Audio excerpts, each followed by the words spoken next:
Apple is opening its platform in weird, interesting ways, appealing ways. And he's making that move with confidence, and no one's saying, oh, now that you're not forced to only buy Apple approved stuff, you know, all hell's going to break loose. It's not breaking loose. People are just, okay, it's Apple. I'm still going to buy Apple. Right. And the criticism against Tim Cook and Apple is that it makes too much money. The 30% fee that it charges for the App Store is too high. So look, in 2023, one of my predictions, I think they do break that up. And a lot of those apps can get on for less of a fee. Apple wants to be the good guy, even while it collects giant money. I think it's going to try to help the public image there. But that is really the knock right now on Apple, is it makes too much money.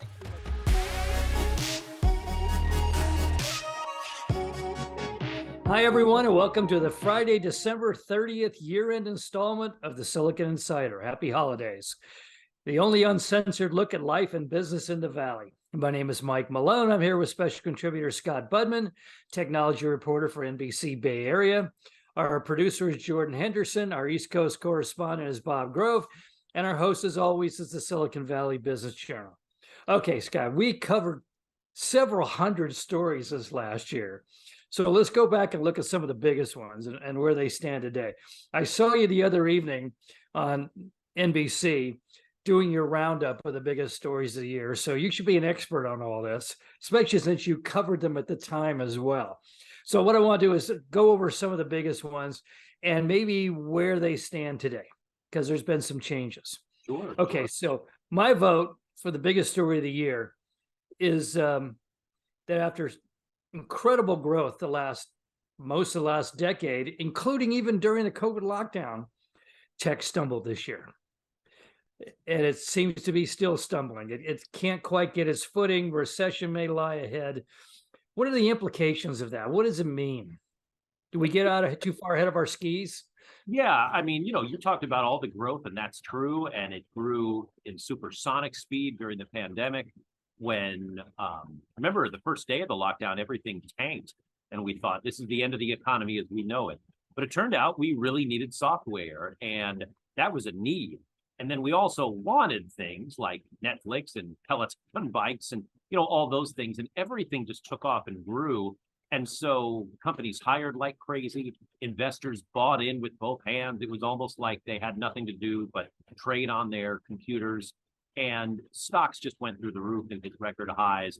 And so coming out of both the rally you spoke of, that was sort of a decade-long rally, and the lockdown of the pandemic, it almost made sense to give some back.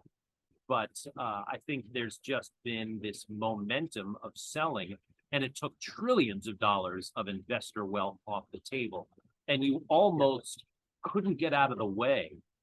You don't have to be a buyer and seller of tech stocks to have gotten hit by the sell-off. It really hit everybody's retirement funds and college funds and, every savings and just everything. But what it also led to were a whole lot of tech layoffs. The momentum screeched to a halt, and all of a sudden growth became shrinking, and trying to just figure out how big these companies should be now that we're back in the real world. And that affected a whole wide swath of people to find out not only was your option price cut in half often, but your job was on the line and perhaps lost. And that, you're right, I don't think we've quite figured out how big or how much needs to be cut. And I think that's going to be a big story into 2023, because the overall economy is still wondering, do we raise interest rates, or are mortgage rates going to go up? Are we heading into a recession? And all of those question marks really come home to roost in the tech sector. Well, and the layoffs still seem to be ongoing. So we're going to see them into the spring, you think? End of winter? I wouldn't be surprised, even through winter, because I'm hearing economists saying 2023 is not going to be a good year economically. Well, right. I mean, if things keep going in sort of an inflationary versus interest rate hike cut, and then, you just look at, say, our housing market here in the Bay Area, prices are starting to come down a bit, but with mortgage rates so high, it really doesn't feel like there's any discount out there for buyers. Then you chop the stock options that so many people use to buy homes, not to mention pay for cars and vacations and all that stuff. And you really have an economy here at home that's struggling. Not We're nowhere near where we were in 2008, 2009, let's say. But, you know, it's going to get dicey if more people lose their jobs, and therefore, you know, we see less funding from the venture capitalists. We haven't seen an IPO in a long time, and stock options are just not quite the enticement that they were even a year ago. Nobody's getting rich right now. Right.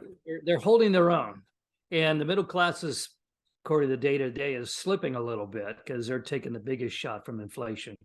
I'm intrigued by the housing market. Housing prices were so insanely high here, highest in the world, basically, for a large community, that it seemed like they had to collapse, and they started to collapse.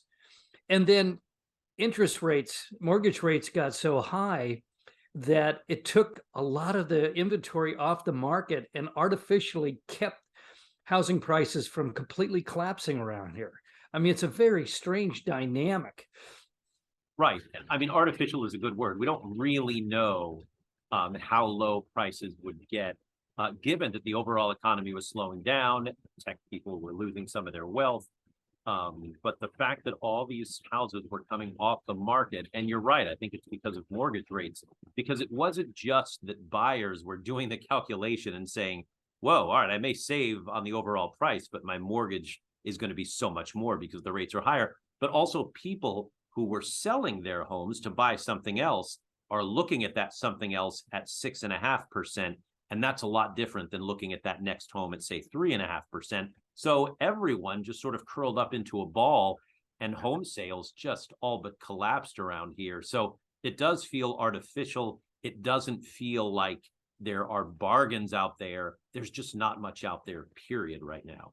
Yeah, but in real estate, reality eventually asserts itself. And does this suggest that we're in for some pleasant or nasty surprises in 2023? I mean, if this is all kind of weirdly propped up and trying to fall, but not quite landing, I mean, this suggests that we have kind of a chaotic situation here that will eventually have to resolve itself. Right.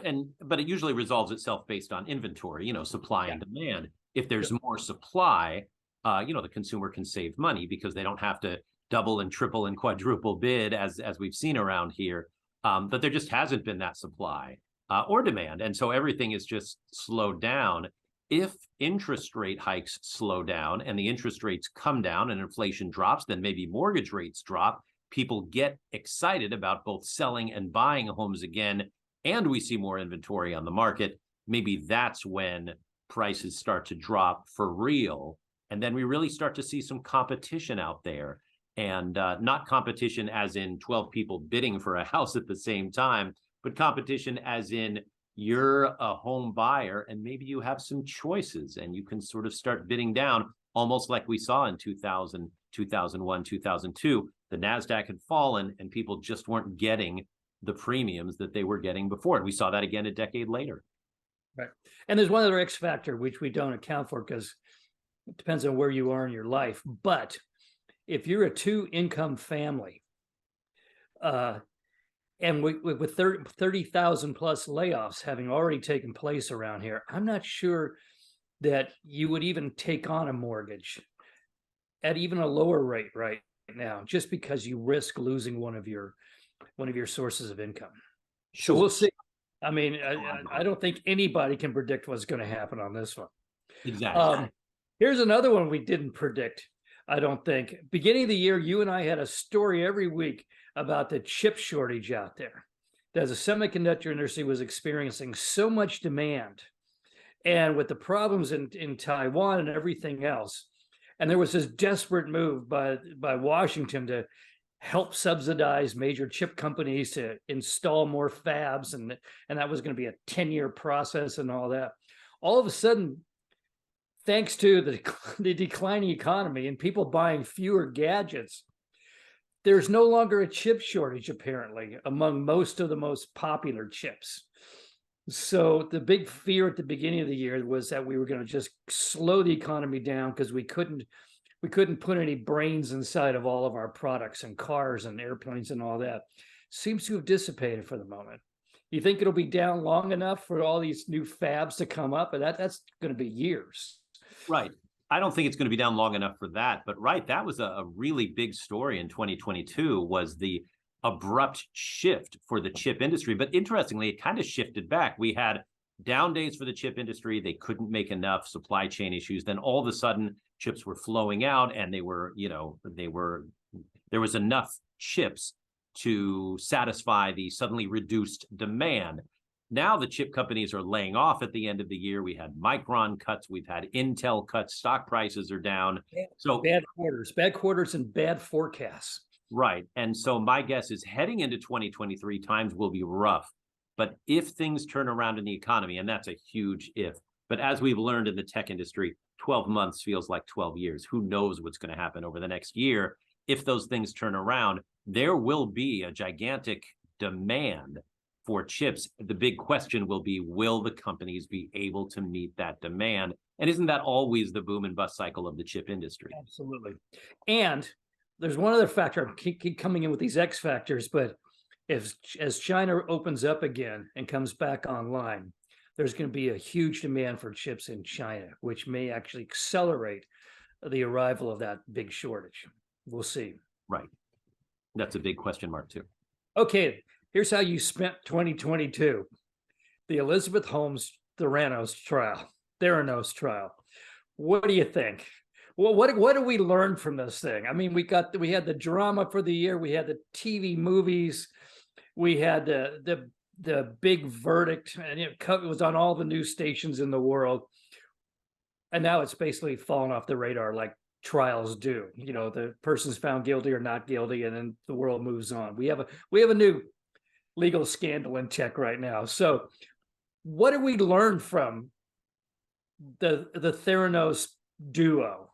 Well, it's funny. Like, I'd like to think that we learned, hey, crime doesn't pay and fraud doesn't pay. But like you just hinted at, what are we facing right now? Yet another giant fraud case because of the crypto, FTX thing. But right, I've said this before. I'd like to think that all the Theranos drama taught us and taught boards of directors to watch the claims that founders make a little more closely, to just say, hey, could that get in trouble? In other words, don't just surround yourself, and I'm pretty sure this is what Sam Bankman-Fried did, with yes men and women.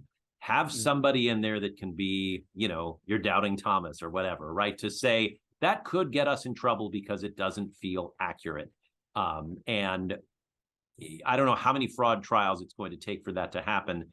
But in the wake of the Holmes and Theranos trial, boy, did we learn that fraud can put you away for a long time, and not settling the case can really be disastrous. I mean, these cases generally settle, I'm told, for a couple of years and, a slap on the wrist. And instead, Holmes is going away for more than 11 years, Balwani for 13 at least for Elizabeth Holmes's case, prime time, both in her personal and professional life. Yeah, and you got to know that Sam Bankman-Fried's girlfriend, the one that ran the investment fund, she watched all of those Elizabeth Holmes movie, and she learned the lesson, which is settle, cut a deal as quickly as you possibly can. Right. This is Caroline Ellison. She ran the Alameda hedge fund. If you've ever read a John Grisham novel, the number 2 and 3 and 4 and 5 always cut a deal. They sell you out every time. To sell out the number 1. And there's a reason for that. And there's a reason the prosecutors want to do that, because it looks good. Honestly, in the Theranos case, they had, I don't even think they expected to get both big fish, because the original plan was one trial.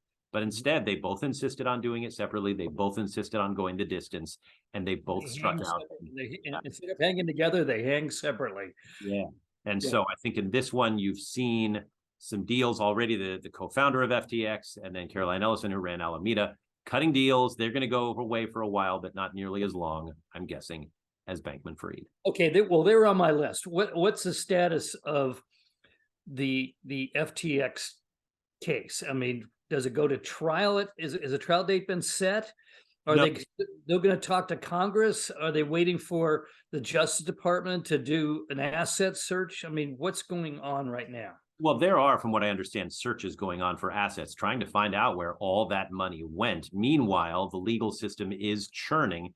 Bankman-Fried, who is at home in Palo Alto at his parents' place at Stanford. His house. Exactly. Apparently, Michael Lewis has been to that house. That's He, what Michael Lewis used to write for me years ago at Forbes, and he's very good at getting on the inside of interesting stories and getting people to talk. So there should be, and he was already working with Bankman-Fried before the scandal hit. So we should see a hot book coming out sometime this summer. His publisher is not going to wait an hour to get that thing printed. No, I mean, you talk about it, and it's a skill. I've interviewed him a couple of times after Liar's Poker and then again after Moneyball, and it is uncanny how he gets into these things before they become incredible stories. And this one became, it went from a good story, the sort of rise of crypto, to an incredible story, which was the, complete collapse. And so anyone who says, is there going to be a book? Well, you got the guy on the case that you want. Is there going to be a screenplay? Same answer. Everything he turns into a movie. So yeah, he's pretty much taking care of our reading and streaming for the next couple of years. So go get him, Michael Lewis. Goodness. He's very affable and very smooth. Yes. And he's good at what he does. He's maybe the best right now. So I'm looking forward to seeing the book. Okay, that was on my list. Elon Musk. How can you have a year roundup without talking about Elon Musk? This year was maybe peak Elon with the crazed acquisition of Twitter. $44 billion for a company that maybe was worth 15, 20 billion. He stepped into it, and then it was like a tar baby. He could not extricate himself. So it sounds like he just said, let's just do it. I'll make the best of it. I'll make it happen. Right. He made the offer. The board took its time. Then Musk realized he'd radically overbid.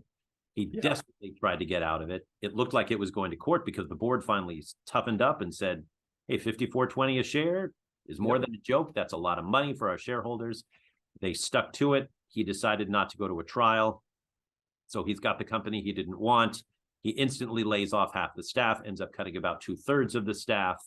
Bafflingly courts the right, makes anti-gay tweets, just a huge surprise, attacks the people who made him rich, a la those who want to help the climate by buying Teslas. Tesla, in turn, loses $800 billion in value over the year. Just catastrophic. And I mean... And the reporter for the LA Times admitted that he felt guilty, I guess he was the automobile reporter, owning a Tesla precisely because it was connected with Elon Musk. I mean, I wonder how many times that story is being repeated around the country right now. I don't know. I mean, it'll probably take a couple of quarterly earning reports to figure that out. But perception aside, I mean, Tesla didn't lose $800 billion because of its sales this year. Nobody can talk about how well or how badly Tesla sold. Yeah, there were some supply chain issues. You still see them all over the Bay Area. Whatever. I think that's a push. I think this was the pen, or in this case, the tweet being mightier than any sword could possibly have been. This was per share value. It was not the company's core business. Though that's being questioned now too, because even Elon's biggest supporters, the investors in Twitter, in Tesla, are saying, where is he? Why isn't he on the scene running this company? He's overstretched. He can't focus on all of these things. And with all this stuff about Twitter now, with all those inside memos and everything else coming out and getting constant news, he's in the center of the limelight in San Francisco, and he's not down there at the Tesla fab, the factory. And who knows what's going on in Nevada with the battery factory. Even his biggest fans are beginning to question whether he is capable of doing what he seems to think he's capable of doing.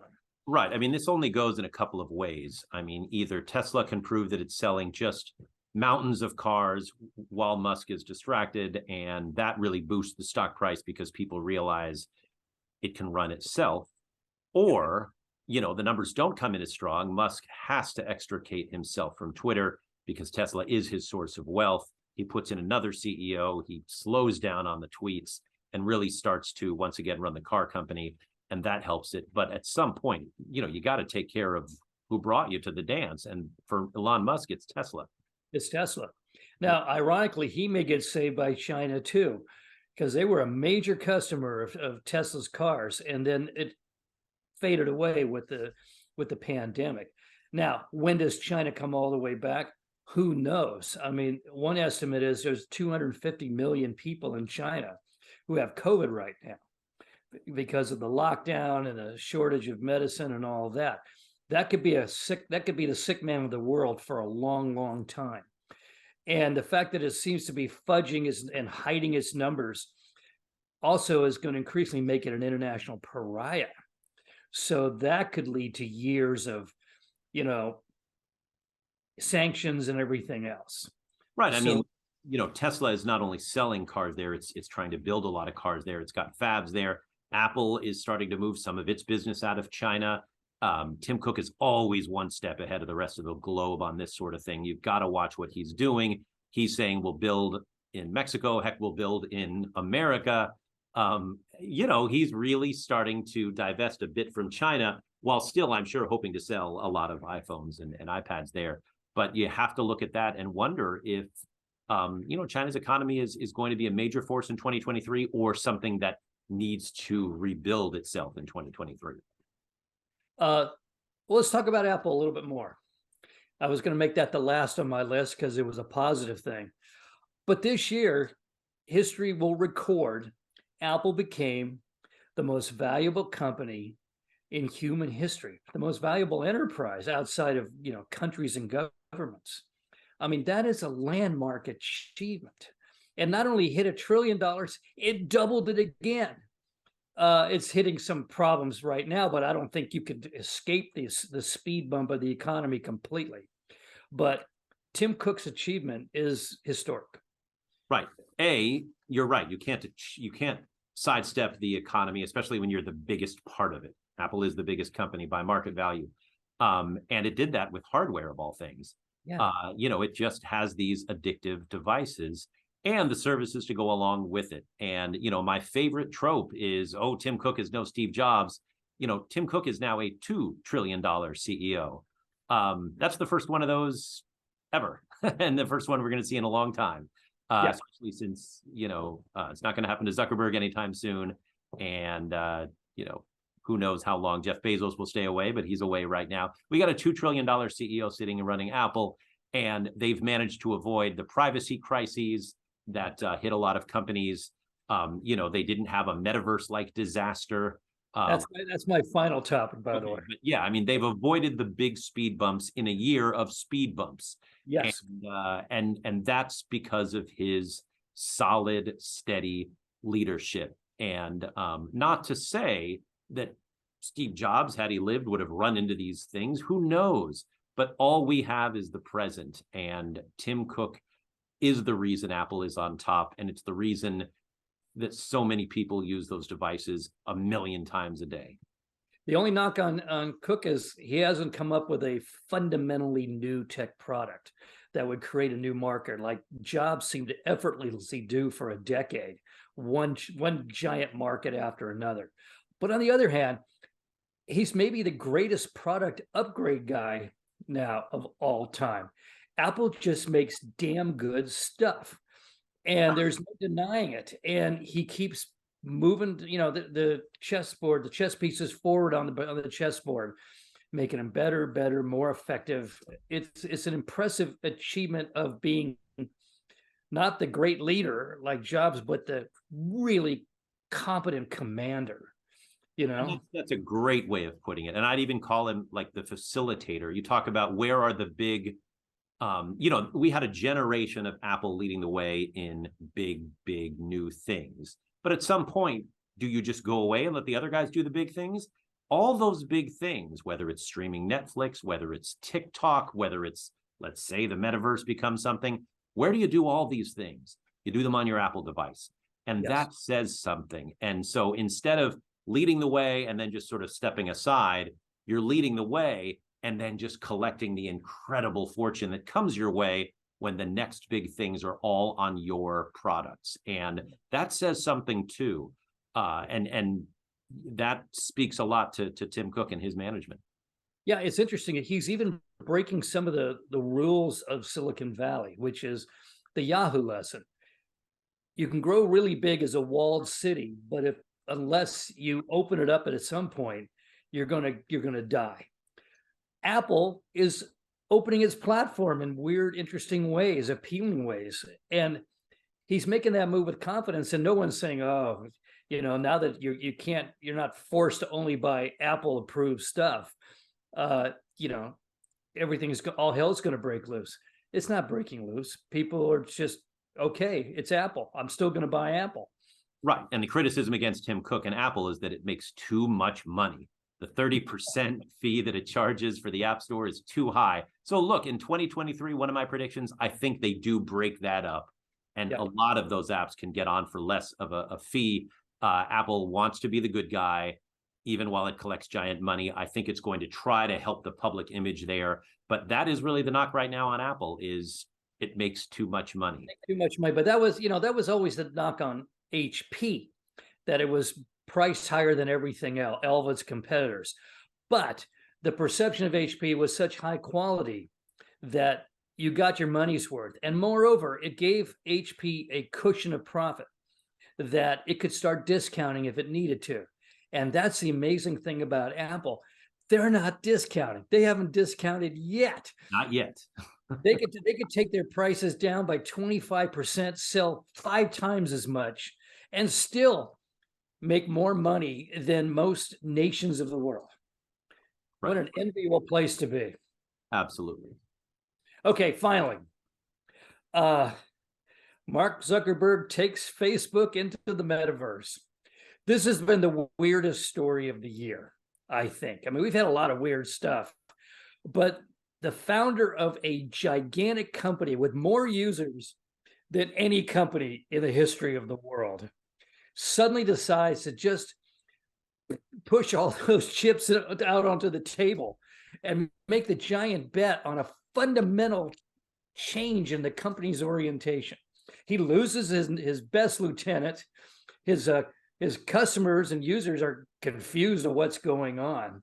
I mean, it's an incredibly brave and perhaps utterly foolhardy move. What do you think? Which side do you come in on? I mean, I think more on the utterly foolhardy. And you know what's interesting, and this just sort of dawned on me, people give Tim Cook so much crap because he hasn't come up with anything all that innovative. People have ridden Mark Zuckerberg into the ground all year because what is he trying to do? Come up with something new and innovative, and spending tens of billions of dollars in doing it. So on the one hand, you have the company that's still and spent the entire year being the most valuable, largely because it's cautious and just continues to collect all that cash and making small refinements. On the other hand, Zuckerberg is blowing up the whole store. He's spending all this money on this metaverse that we don't even know what it is, if we want it. Those of us who have tried it, me included, are not all that impressed yet. And, for what? Maybe being young and crazily ambitious is not as smart of a business strategy as being older and wiser and a little more boring. And we're seeing that play out in the Meta and Apple market values, not to mention in how wealthy these guys are. Zuckerberg just has spent and spent and spent and has nothing to show for 2023 other than the previous success. Tim Cook has ridden the previous success, upgraded, and the world has come to him with the newest technologies, and I'm speaking largely of TikTok, et cetera. And so, I'm surprised my fan fiction for 2022 would have had Zuckerberg, say, buying a Roblox and getting into the metaverse that way. And if it really worked, expanding it. Instead, he's just ripped up everything that came before, Roblox and Second Life and everything, and said we have to start with a clean slate. and start all over again. And that's really expensive and really risky. And so far, at least, it has not paid off. Okay, I'm going to play devil's advocate, though I don't believe this position at all is correct.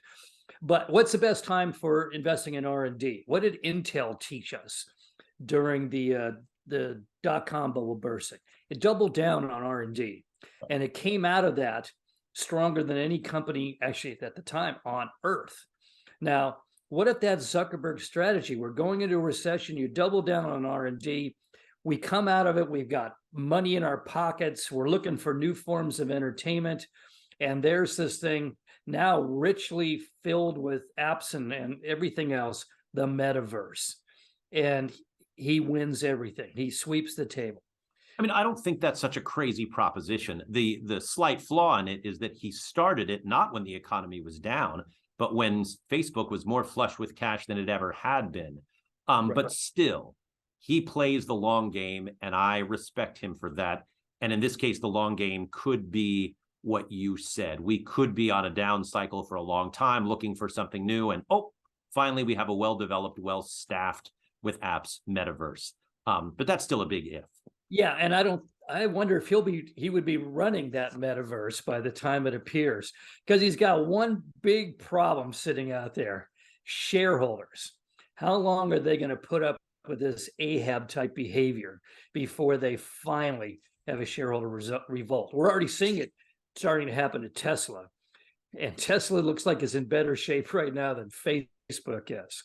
So who knows? That could be the biggest story of 2023. I agree. It's interesting how, Musk and crypto and Twitter and stocks and inflation, these all creep from 2022 into 2023. And yet at the same time, we know we're going to have new crazy issues as well in the new year. So we'll have a lot to talk about. And I think that's our overall prediction for 2023. Yeah. Current problems added to new problems. Right. Okay, that's it for now, folks. You can find us on the Silicon Valley Business Journal homepage, as well as on Spotify, Anchor, Google Podcasts, Apple Podcasts, LinkedIn, and of course, YouTube. Happy New Year, everyone.